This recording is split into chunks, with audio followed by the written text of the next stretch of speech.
What's up, my people? I hope you all have had a successful year. I want to wish you all a Merry Christmas, Happy Kwanzaa, whatever it is that you celebrate. Today's video is going to be about GOLF le FLEUR, specifically after the Call Me If You Get Lost era. So what we're going to be covering, was GOLF le FLEUR a failure? This is pure speculation on my end. However, we all heard chromakopia, right? Specifically on the song Take Your Mask Off, T talks about how someone invested $10 million in clothing and no one bought it specifically because their audience couldn't afford it. However, it was a project that came from the heart. I'm gonna get down to the bulk of it, but the primary issue is exactly what he said. His audience just could not afford it. You know, he set a bar and priced his target audience completely out of his merchandise. Not to mention, in my opinion, he heavily overestimated his audience's interest. Most of Tyler the Creator's fans aren't necessarily fashion fans. They're fans of Tyler's creativeness, for lack of better words, and his music. Even the aesthetic,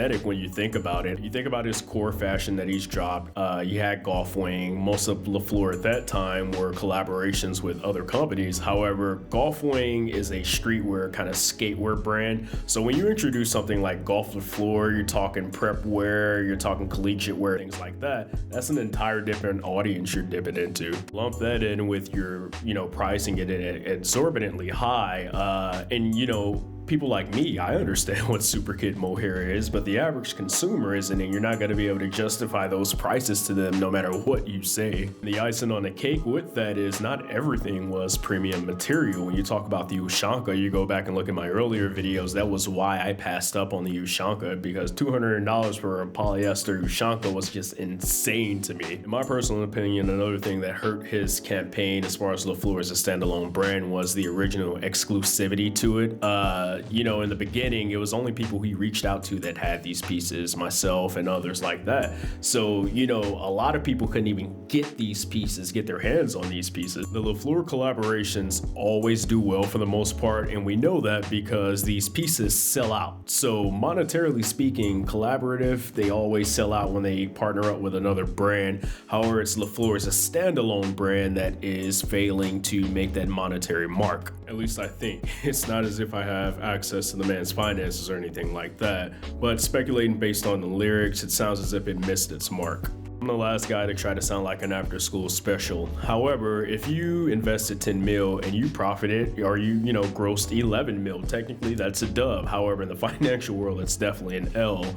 But there are different markers of success. While he probably didn't hit his monetary goal, in my opinion, he should definitely still be proud. You got to shape your ideals into reality and share that with your audience. You know what I'm saying? Not a lot of people have the funds to be able to afford to do that. You were unapologetic in your vision and you executed greatly.